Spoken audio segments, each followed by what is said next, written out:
anu tanggal pinten? Tanggal 4. Tanggal 4 niku. Tanggal 4 niku dinten apa niku? Dinten Atau apa Kamis? apa? Tanggal Sabtu nggih. Sabtu. Tanggal 4 Tanggal 4. Desember nggih. Iya. Ya. Kalau kan dikantuk dapat kabar. Nggih. Nah, Pak Nur kan sebagai salah satu Nggih. tim penyelamat Nggih. yang ada Iya, di atas itu.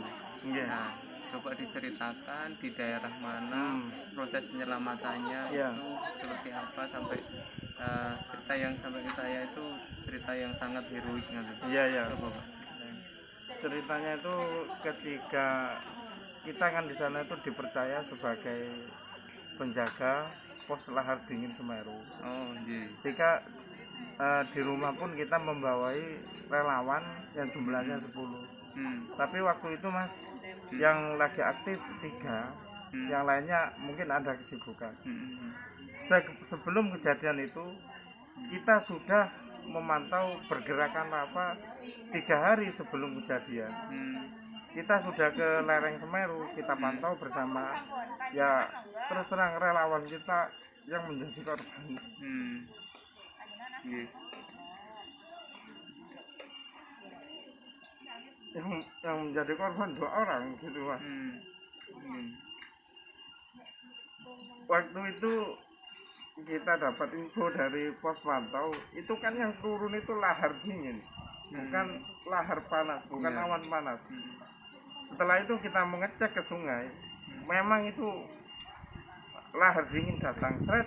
Teman kita yang 2 evakuasi warga yang sudah terjebak di aliran sungai antara Kobokan sama Lenggong. Itu di tengah-tengah evakuasi semua.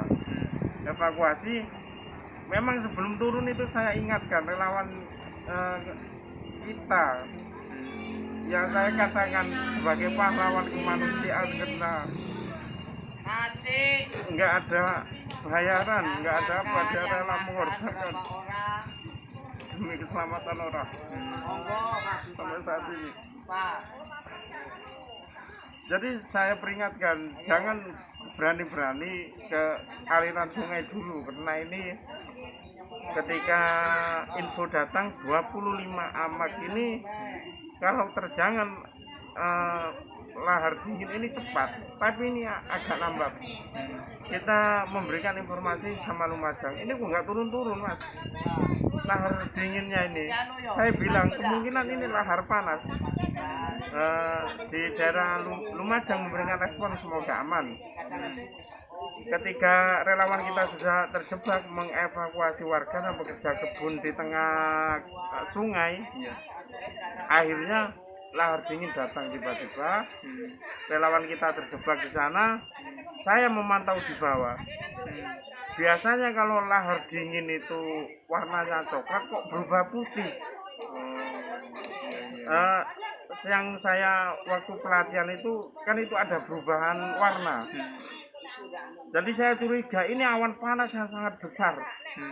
Saya itu sama orang-orang yang terjebak di antara Sungai Ciropan dan Lengkung, saya bilang evakuasi semua, evakuasi ke desa Sumberwuluh pun kan kita relawan di sana. Kalau ada apa-apa kita langsung memberikan informasi ke yang ada di Kamar Kajang sama Sumberwuluh yang saat ini Kampung Reteng yang terdampak.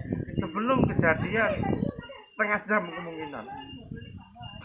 Setelah perubahan air itu ketika surut tiba-tiba.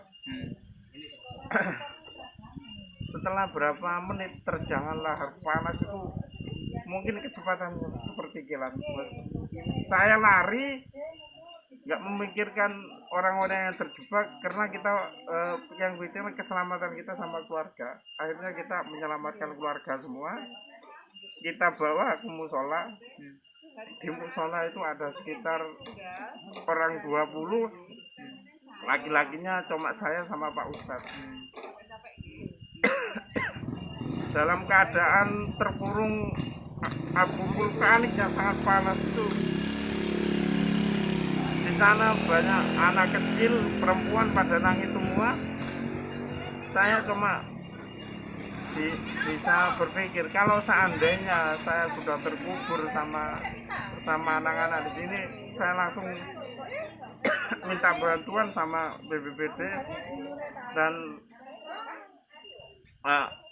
sama orang-orang Lumajang di kota yang mempunyai wewenang untuk evakuasi. Saya terus minta bantuan. Pada saat itu gelap, terasa kayak dipanggang. Kebetulan di bawah kaki saya itu ada anak bayi yang baru berumur 2 hari. Itu yang saya lindungi bersama keluarga saya dan anak-anak. Teriakannya itu ya teriak semua waktu itu. Setelah Pak Ustadz itu saya suruh adzan sama iqomah, akhirnya hujan turun. Udara agak dingin, Mas. Akhirnya sinar matahari mulai masuk. Saat itu saya keluar, saya minta tolong sama BPBD Lumajang, ya direspon. Cuma kan nggak sesingkat itu menolong. Akhirnya kita kelihatan desa Curokoboan sudah hancur lebur. Di sana banyak korban. Kita menyelamatkan yang hidup dulu, takut ada susulan. Akhirnya kita bawa ke masjid, dari masjid akhirnya tim evakuasi datang.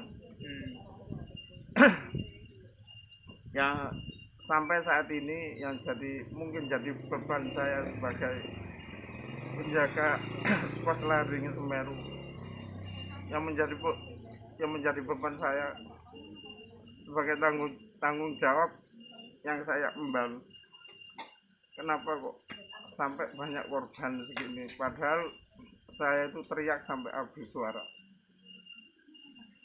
Kan kebiasaan kalau orang Curokoboan sama Sumberwulu itu kalau ada banjir besar melihat semua. Iya. Nggak tahunya lahar panas yang datang, awan panas yang datang. Jadi kecepatannya nggak bisa diprediksi, Mas. Akhirnya banyak yang tertimbun. Kita sudah mewanti-wanti, kita sudah memantau 3 hari sebelumnya. Sama relawan kita yang namanya Cak Sutari sama Cak Suliati yang saat ini gugur. Saya katakan memang dia pahlawan manusia. Itu, Mas. Iya. Ini sangat menyentuh, membuka nilai-nilai kemanusiaan pada kita semua. Jadi kebetulan sekarang ini kan teman-teman yang proses menolong evakuasi di atas pun juga masih banyak. Nah, sebagai orang yang dipercaya di atas mengemban tugas kaitannya dengan early warning system, dengan kan di early warning systemnya, pesan buat teman-teman yang sekarang ada di atas gimana menurut? Pesan saya, semoga kedepannya ini bisa menjadi pelajaran untuk yang pihak yang terkait. Kenapa gunung sebesar ini warning sistemnya sangat minim sekali. Saya katakan begitu karena saya pun mengandalkan visual, Mas. Dari pihak yang terkait itu warning sistemnya sangat minim sekali, saya katakan sampai ada korban relawan saya juga orang-orang. Kalau secara manual kami terbatas. Sudah berapa kali waktu erupsi tahun 2020 itu kita menyampaikan apa yang kita butuhkan di warning system itu, tapi responnya itu agak lambat. Gitu, Mas. Terus jadi untuk teman-teman yang saat ini sedang evakuasi, saya juga menyarankan jaga keselamatannya yang paling utama. Gitu. Terima kasih.